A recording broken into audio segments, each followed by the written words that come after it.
Brilliance Audio presents The Moscow Deception by Karen Robards, performed by Julia Whalen. You never see the bullet that takes you down. Somebody Bianca St. Ives was pretty sure knew what he was talking about had once said that. It was the thought she couldn't get out of her head. They were hunting her, pulling out all the stops, searching the globe, along with what was arguably worse, searching the internet. Sooner or later, they were going to find her. They were stone-cold professionals, seeker-finders, assassins. Locating people and killing them was their job, and they were good at it, the best in the world. Someday, most likely someday soon, a shot would be fired. Unless she was very, very lucky, she would die. The thing was, Bianca wasn't a big believer in luck.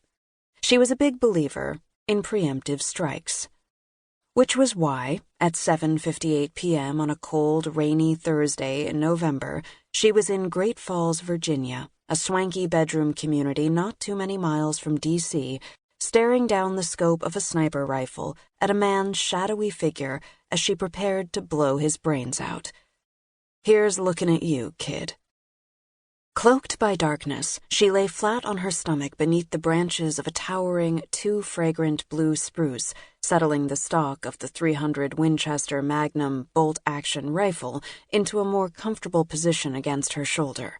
A tree root protruding through the muddy ground provided a natural support for the rifle's barrel, taking most of the weight of the weapon so that she didn't have to worry about muscle fatigue setting in her arms. She was dressed all in black, from the military-issue balaclava that covered her head and most of her face to her gloves and combat boots. Her jacket and wristwatch were at least waterproof, which was a good thing considering the steady drizzle.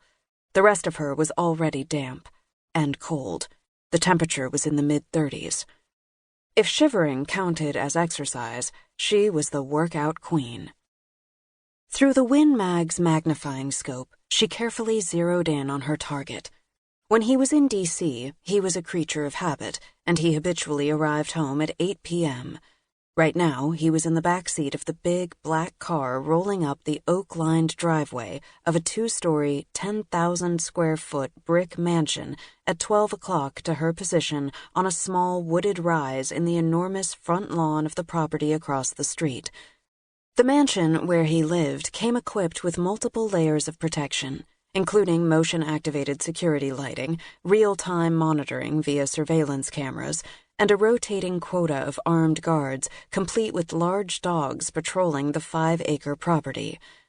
The dogs, the guards, and the surveillance cameras were all new additions, dating from approximately 1 week previously, shortly after the time the man in the back seat of the car had returned from his latest advisory trip to Europe. So was the bulletproof, bomb-proof car and the personal protection officer sitting up front beside the driver.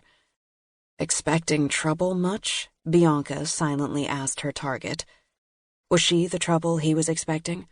She'd done her best to make him think she was dead.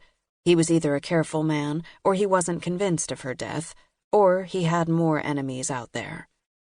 She was going with all three. But reason number 2 was the biggie. It was why she was lying beneath the tree. Over the last few days, her spider web of connections on the dark web had started whispering of an all-out man-woman hunt raging across Europe. People she knew of, and people she knew, had been swept up, brought in, questioned, disappeared. Who were they hunting? No one seemed to be sure, but the entire shadowy community of criminals and their connections, of which she was a part, was taking precautions. They were running, hiding, scuttling away like startled crabs into their hidey holes until the coast was clear.